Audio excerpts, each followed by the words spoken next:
Votre voix. Bonjour Benjamin Bonnet. Bonjour. Et bienvenue sur le podcast Votre voix. Je suis ravie aujourd'hui de lancer ce premier épisode avec toi en vidéo. Ravi de ton invitation.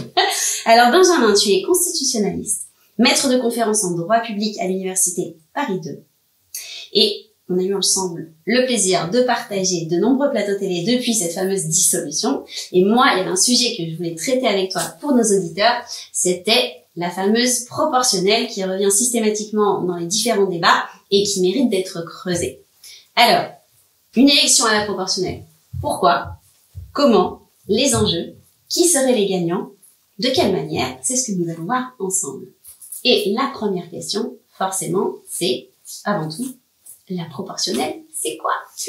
La proportionnelle, alors, il y a deux aspects, je dirais. D'abord, si on veut essayer tout de même de la définir, la proportionnelle, c'est un mode de scrutin, autrement dit, une façon de traduire des voix en sièges qui est fait à la proportionnelle des voix obtenues. Autrement dit, dans une proportionnelle a priori parfaite, si un parti fait 12,78% des voix, il aura 12,78% des sièges. Tu comprends bien quand je dis ça, qu'il va y avoir des règles de simplification.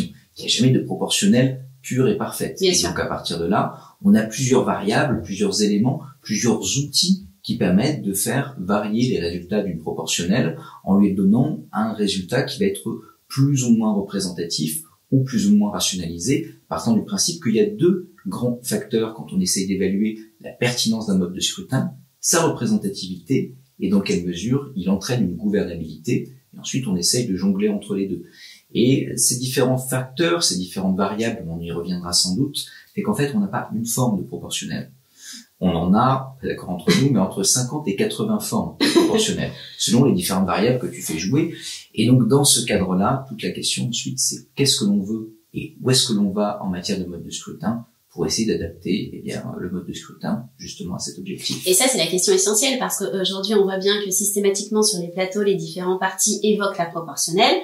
Mais malheureusement, nos auditeurs n'ont aucune information sur le niveau de détail et effectivement ces différentes formes de proportionnelle qui peuvent avoir des conséquences différentes sur l'exercice du pouvoir et sur la façon dont on pourrait percevoir aussi notamment la différenciation entre je vote pour un candidat ou je vote pour un parti politique. Et ça, c'est ce que j'aimerais traiter avec toi, notamment au regard aussi de nos amis européens qui, pour certains, utilisent aussi certaines formes de proportionnelle.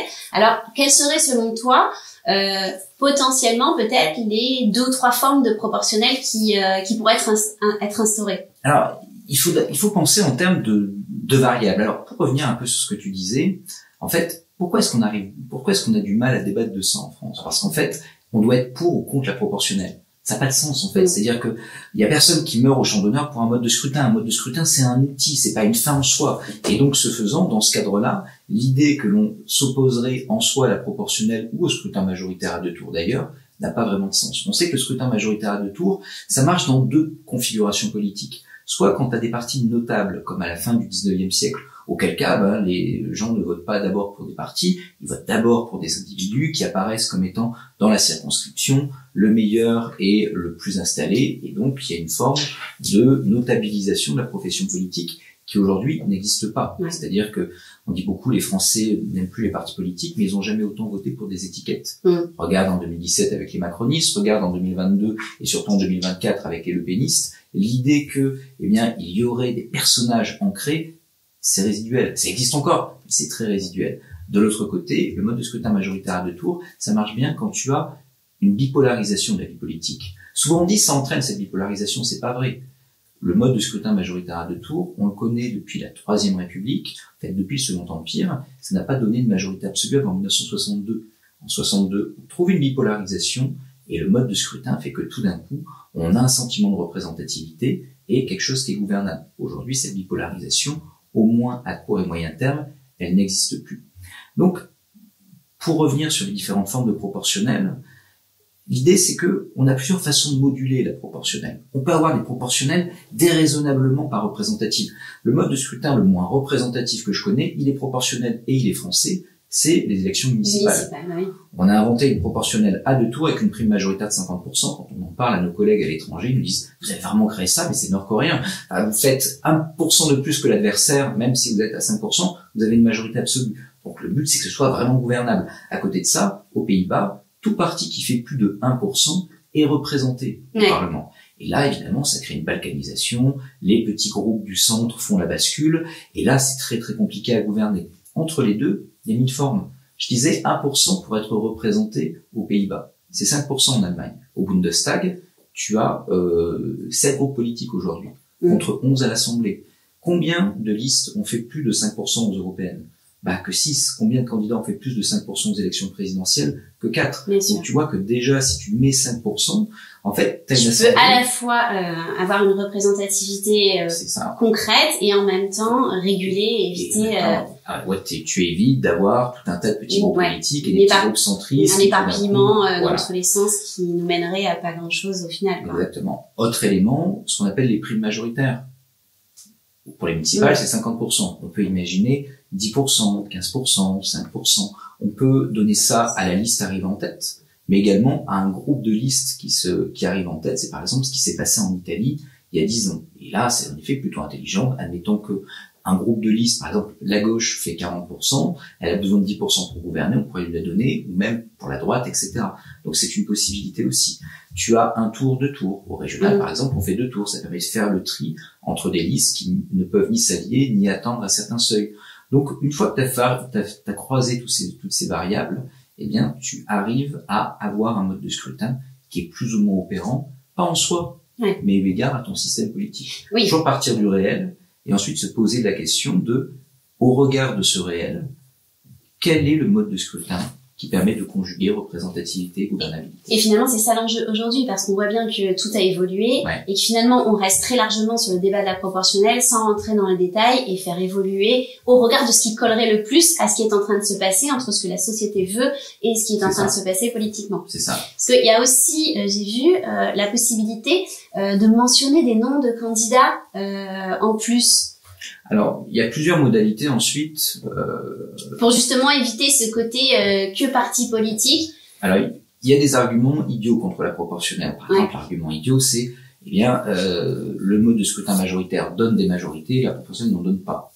Municipal d'un côté, aujourd'hui, le mode de scrutin majoritaire n'en donne pas, parce qu'il y a majoritaire dans le mot que ça donne des majorités. C'est une facilité de penser. Enfin, ça n'a pas donné avant 1962. Donc ça, cet argument, il est un peu idiot. Il y a l'argument également que, on volerait l'élection aux Français parce qu'ils ne sauraient pas exactement ce qu'ils choisissent. Quand tu prends les enquêtes internationales, le sentiment de représentativité est beaucoup plus fort avec un mode de scrutin proportionnel. En Allemagne, t'as environ 1 électeur sur 2 qui a voté pour une coalition qui soutient le chancelier. On regarde ce qui se passe avec le scrutin majoritaire à 2 tours en 2017. Les macronistes obtiennent 60% des députés. Mais ça fait 32% des inscrits au premier tour, des votants, 17% des inscrits. Ça veut dire que tu gouvernes avec moins de 2 électeurs sur 10. Et ça crée une fragilité politique. Et donc, c'est pas un choix des tréfonds du pays, c'est simplement un effet de vague lié au mode de scrutin. Et donc, c'est pas non plus tout à fait sain. Donc, ces arguments-là, entre guillemets, ne fonctionnent pas. Il y a en effet un argument, par contre, qui est entendable, et qui est celui, du lien et de la puissance du parti politique et du lien avec le terrain. Et là aussi, 80 formes de proportionnel. Il y a des façons d'y pallier. Le premier élément, tu l'évoquais, c'est une forme de panachage. On trouve ça, par exemple, dans certains pays, l'Irlande, etc., où là, c'est pas le parti qui fait la liste, mais c'est l'électeur qui va choisir de mettre dans l'ordre, et parfois même en panachant les listes. Pour ça, notamment pour certaines élections locales, dans les petites communes, notamment pour les municipales, qui permet à l'électeur de faire un peu ses courses entre les candidats. On a également, et ça on pratique en France, si on reste là non pas sur le panachage, mais plutôt l'ancrage local, il y a le fléchage départemental. Comment est-ce qu'on fait au régional? Il y a un fléchage par département, et donc je suis élu du département, mais la représentation se fait au niveau de la région. Et dernier point, il y a le mode de scrutin à l'allemande. En Allemagne, comment ça se passe? En Allemagne, tu élis des candidats au scrutin majoritaire, et ensuite, pour que ça ait un effet proportionnel, encore une fois, la question de la proportionnelle, c'est pas synonyme de liste. La proportionnelle, c'est il y a une adéquation entre le nombre de voix et le nombre de sièges. Donc tu élis tes députés au scrutin majoritaire pour une partie et tu complètes avec des listes. La CDU-CSU fait 30% et on va d'abord chercher les 30% sur des candidats qui ont été élus au scrutin majoritaire. Et si jamais la CDU-CSU a 25% des sièges avec le scrutin majoritaire, on lui rajoute 5% sur une liste pour que ça fasse 30%. Ouais. C'est ce que proposait notamment la SFIO dans les années 60-70, ce qui avait été ripolliné par Étienne Weill-Reynal à l'époque, pour que on puisse avoir également en France un ancrage local et en même temps un effet proportionnel. Donc il y a des solutions. Ces solutions, elles peuvent apparaître complexes parce qu'on ne les connaît pas, mais ça marche depuis 60 ans en Allemagne, personne ne s'en plaint, et les Allemands sont pas plus intelligents que nous au point qu'ils comprendraient la chose. On comprend ça également pour les régionales. Donc cette complexité, elle n'est pas si grande, et elle permet d'avoir cet effet proportionnel. La question, encore une fois, c'est qu'est-ce qu'on veut? Bien sûr. Et est-ce qu'on veut avoir un mode proportionnel? Autrement dit, est-ce qu'on veut quelque chose de plus représentatif? Ça nous apporte quoi? Est-ce qu'on veut des majorités fortes? Est-ce qu'on n'en veut pas? C'est ces questions-là qu'on se pose beaucoup plus que pour ou contre la proportionnelle. Oui, mais on voit bien que malheureusement, c'est jamais cette question-là qui est posée, parce qu'on raccourcit le débat au je nom suis contre la proportionnelle ou je suis pour la proportionnelle par principe, c'est idiot. En fait, si jamais je veux des majorités fortes, aujourd'hui, ce qui est certain, c'est avec le mode de scrutin majoritaire, on a deux problèmes. D'abord, ça ne donne plus de majorité. Ça ne donne plus de majorité, et à moins d'avoir une bipolarisation de la vie politique à courte échéance, ça n'en donnera plus. On a quand même des études, etc. Ça sort pas de nulle part. On a le précédent de la Troisième République. En cas de tripolarisation de la vie politique, ça ne donne pas de majorité. Et donc, ça c'est le premier élément. Le deuxième élément, c'est que le mode de scrutin majoritaire à deux tours a une tare, c'est qu'il rigidifie ma vie politique. Actuellement, on parle beaucoup de la main tendue des socialistes à François Bayrou. Cette situation-là, elle est compliquée pour les socialistes. Pourquoi? Parce que regarde ce qui s'est passé en 2017. La gauche fait plus de voix en 2017 qu'elle n'en fait en 2022. Mais elle a 3 fois plus de députés en 2022. Pourquoi? Parce que l'union. Dans un mode de scrutin majoritaire à deux tours, tu es prisonnier de tes alliances préélectorales. Tout bêtement parce que ce qui t'a fait élire député, c'est cette alliance-là. Tu ne peux pas changer d'alliance parce que si tu changes d'alliance, tu te mets dans une situation où tu as toutes les chances de ne pas être réélu. Et donc, tu as une rigidification du système politique. Actuellement, on a 3 blocs, et ces 3 blocs ne peuvent pas rentrer en dialogue les uns avec les autres, parce que si de rentrer en dialogue, c'est tous les députés qui seraient sur un siège électable. Et donc, dans ce cadre-là, eh bien, tu as un blocage. La proportionnelle permet de fluidifier les choses. Avec la proportionnelle, je suis parti dans mon couloir, je me suis fait élire, j'ai fait, par exemple, 10%, et à ce moment-là, la question, c'est qu'est-ce que je fais de mes 10%? Je peux construire une coalition. Si mes électeurs ne sont pas contents de la coalition, ils me le feront sentir et je quitterai peut-être la coalition, mais n'empêche que j'ai ma base électorale, et tant que cette base électorale, eh bien, trouve que je fais assez valoir ses priorités, elle me soutient. Si je suis pas un parti écologiste, par exemple, je rentre dans une coalition et je dis, la priorité pour mes électeurs, c'est l'écologie, donc il y aura des points ainsi dans mon programme. Je suis un parti de droite, pour moi, c'est peut-être la fiscalité, il y aura ces points dans le programme. Un parti populiste, c'est l'immigration, etc. Et in fine, si mes électeurs y trouvent leur compte, se sentent représentés, ils me soutiennent, sinon je vais être sanctionné. Cette logique-là, c'est la logique qui prédomine partout en Europe. Mais le fait de l'envisager comme ça implique que je puisse dérigidifier. Actuellement, je ne peux pas. Donc l'avantage majeur de la proportionnelle aujourd'hui, ce serait cette dérigidification. Et la question ensuite, c'est comment est-ce qu'on arrive à trouver des modalités qui soient des modalités acceptables par tout le monde pour y venir. Mais c'est potentiellement un levier aussi pour réconcilier quelque part les Français avec le fait d'aller voter, puisque la plupart d'entre eux ne se retrouvent pas, et c'est l'argument qui le récuse systématiquement, quoi. Donc, et alors j'avais une question à poser au regard du contexte actuel. Donc François Bayrou a clairement énoncé qu'effectivement il n'était pas contre le retour de la proportionnelle dans le débat. Qui aujourd'hui, parce qu'on voit bien que finalement il y en a qui disent non mais voilà, c'était un argument aujourd'hui que le Rassemblement national demandait, qui pouvait l'aider, aujourd'hui ils n'y ont pas intérêt, et on voit bien que finalement en restant focus que sur cette notion de proportionnelle sans aller sur potentiellement les enjeux et la forme de proportionnelle, eh bien on sait plus s'il y a intérêt, pas intérêt. Qui aurait intérêt aujourd'hui réellement à ce qu'on remette le débat de la proportionnelle dans le fond? Est-ce que c'est plutôt les partis politiques? Est-ce que c'est plutôt les citoyens? Et si ce sont les partis politiques, lesquels au regard du contexte actuel? Alors, il y a 2 aspects. Il y a l'aspect en effet citoyen et il y a l'aspect parti. Sur les citoyens, on sait, et là on a des études en sciences politiques, que la proportionnelle permet un meilleur sentiment de représentation et d'adhésion politique publique. Pourquoi? Encore une fois, parce qu'il y a un électeur sur 2 qui, en moyenne, a voté pour la coalition au pouvoir contre 2 sur 10. Et donc, ce faisant, meilleur sentiment de représentation. On sait également que ça stimule la participation. 7 points dans la population générale et plus 12 points chez les jeunes. Pourquoi? Parce que les jeunes ont un rapport plus utilitariste au vote. Si je suis un électeur de gauche dans une circonscription de droite, aller voter, au fond, structurellement, ça n'a pas grand-chose. C'est rien, on se dit, c'est pas la peine que j'y aille. Si je suis un électeur de droite dans une circo de gauche, vice versa. Et de l'autre côté, pendant très longtemps, si je suis un électeur RN, pourquoi j'irai? De toute façon, mon député, il sera pas élu. Donc, j'y vais pas. Ouais. Et donc, l'avantage de la proportionnelle, c'est que j'ai toujours une motivation pour aller voter. Parce que, in fine, je vais avoir une prise en compte de mon vote. Et donc, ça ne sert pas à rien. Et donc, j'ai une dynamisation de ma participation. Et ça, évidemment, c'est intéressant, important. Du côté des partis politiques, aujourd'hui, le paradoxe, c'est que tout le monde a plus ou moins intérêt à la proportionnelle. Sauf peut-être les LR, et encore les LR, ça se discute. Ils y ont intérêt dans les zones urbaines, où ils sont aujourd'hui beaucoup plus affaiblis. Ils y ont beaucoup moins intérêt dans les milieux ruraux et périurbains, où là, ils peuvent encore compter sur une forme de capital personnel de quelques députés pour gagner des circos qui, sur le papier, normalement, ne seraient pas gagnables par eux. D'où le fait que LR, au-delà des raisons idéologiques, etc., LR est plus réticent que les autres. Sur le reste, on a quand même des partis qui ont plutôt intérêt. On a des députés de chez Horizon aussi qui affirmaient qu'ils étaient contre la proportionnelle.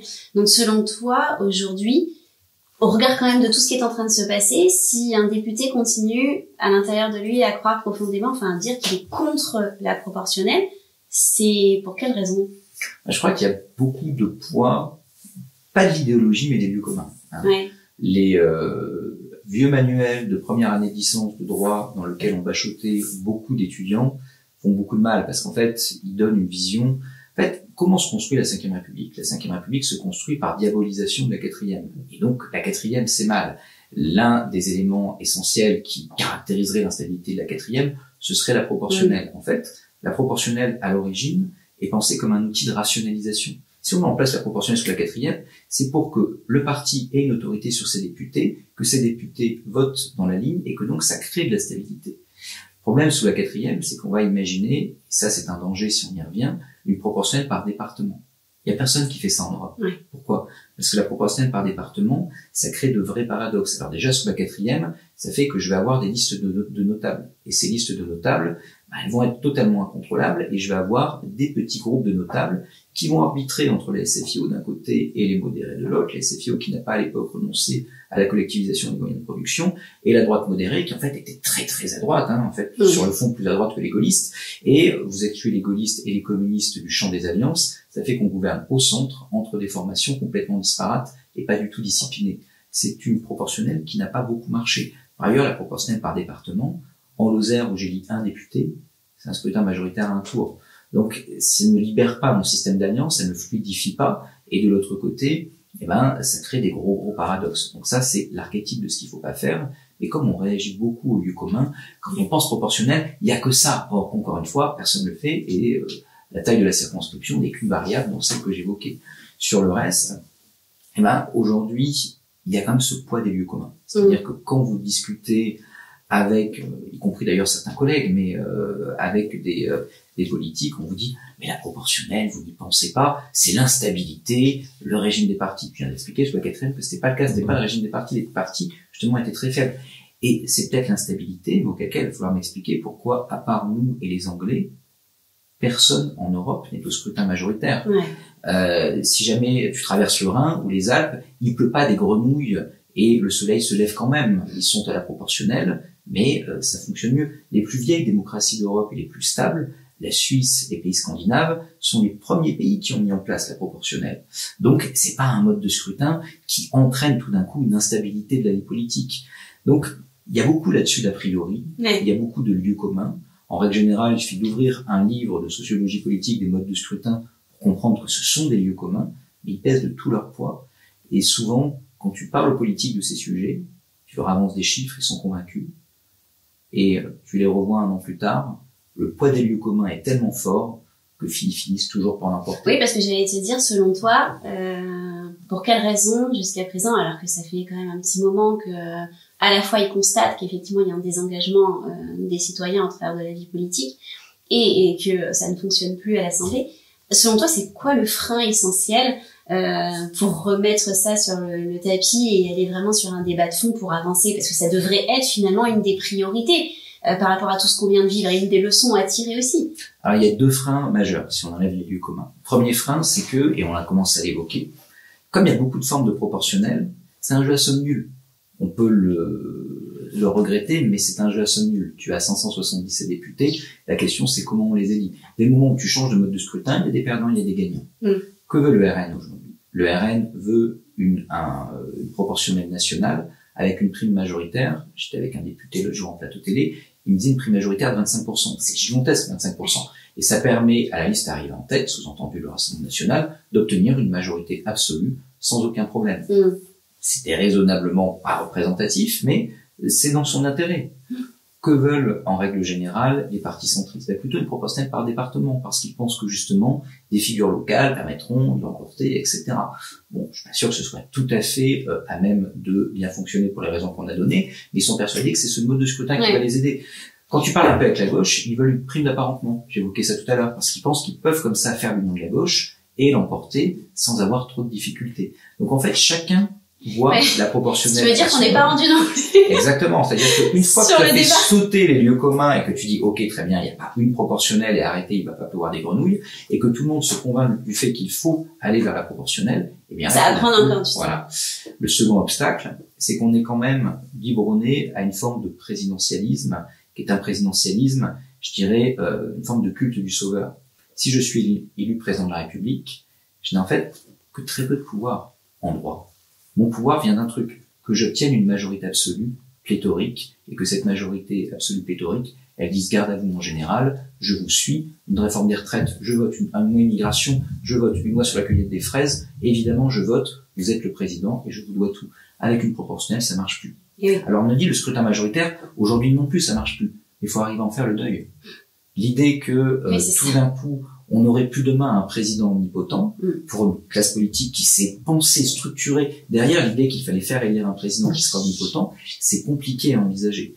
Et donc ce deuil, cette transformation des habitudes politiques, elle est longue. Or, avec une proportionnelle, il n'y a plus d'illusion à se faire. Avec une proportionnelle, ce monde-là est fini. Avec le scrutin majoritaire, de toujours se dire que moi, demain, élu président de la République, que je m'appelle Laurent Wauquiez, Marine Le Pen, Édouard Philippe, Gabriel Attal, François Bayrou, Olivier Faure ou qui tu veux, eh bien, j'aurai une majorité et je pourrai gouverner avec que des socialistes, que des centristes, que des RN, que des LR.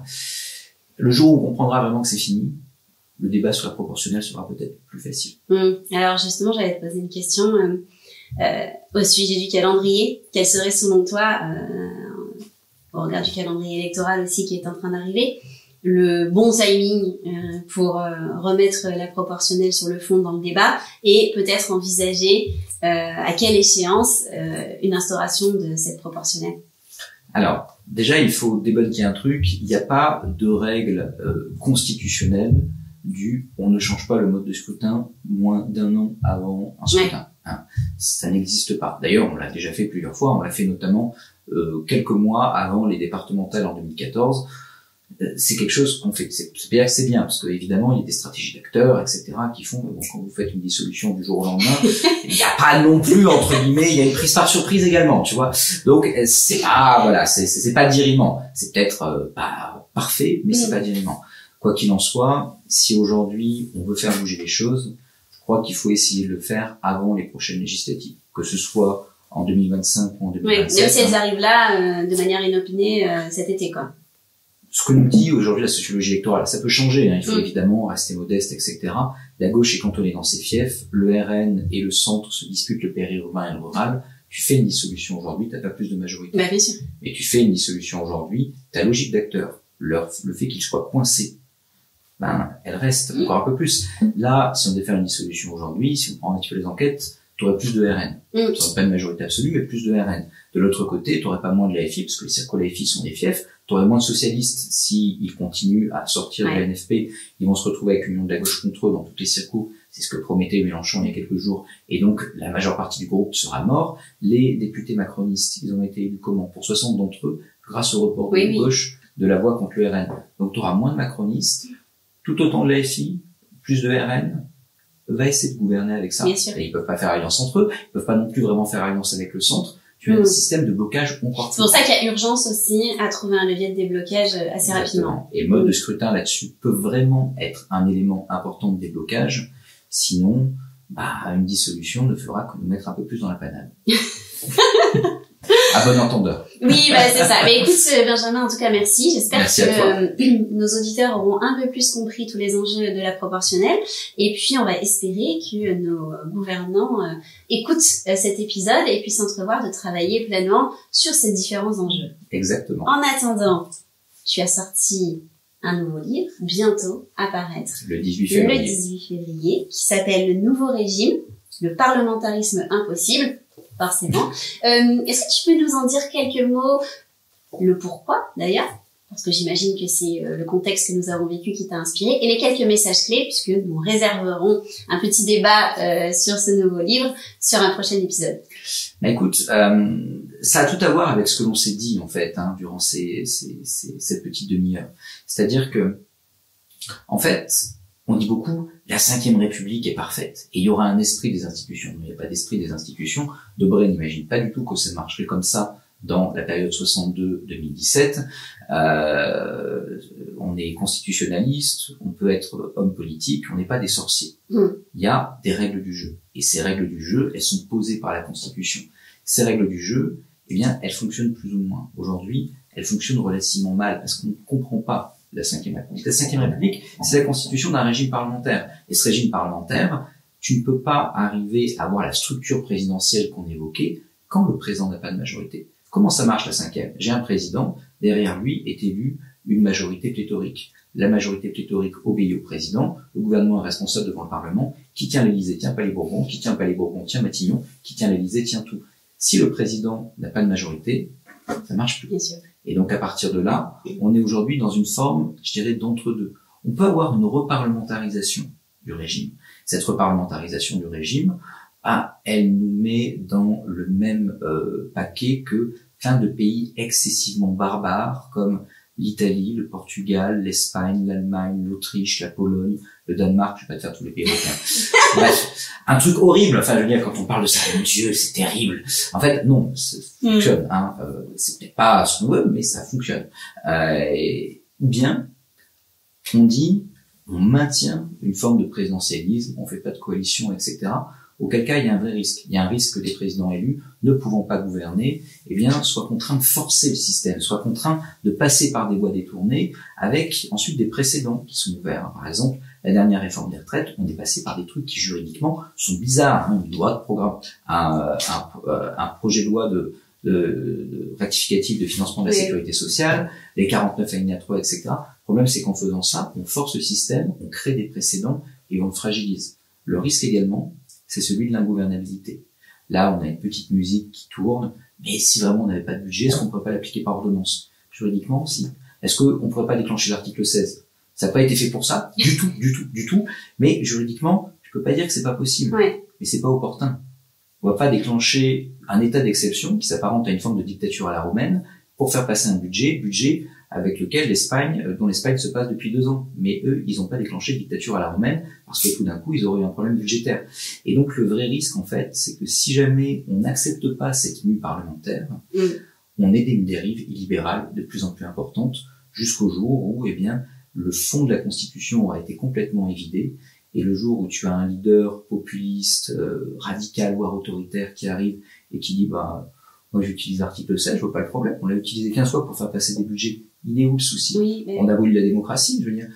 Faut jamais oublier, et j'arrêterai là ensuite avec mes dystopies, faut jamais oublier qu'en 1940, lorsqu'on vote les pleins pouvoirs à Pétain, on n'a pas l'impression je fais ça dans mon dernier livre sur l'histoire du Parlement, d'une vraie rupture pour beaucoup de parlementaires. Tout bêtement parce que les pouvoirs du Parlement, état de crise par état de crise, ont été déjà peu à peu abandonnés. Oui. Et donc, il ne faut pas s'habituer à cette force de mise en place d'un état d'exception permanent parce que nos institutions ne marcheraient pas. Il faut arriver à les faire marcher. Et là, on revient à notre thème de débat. La proportionnelle est probablement l'un des éléments aujourd'hui les plus importants pour que ça marche à nouveau. Et on va rester sur cette note d'optimisme en espérant qu'on soit suffisamment à la hauteur justement pour évoluer assez rapidement.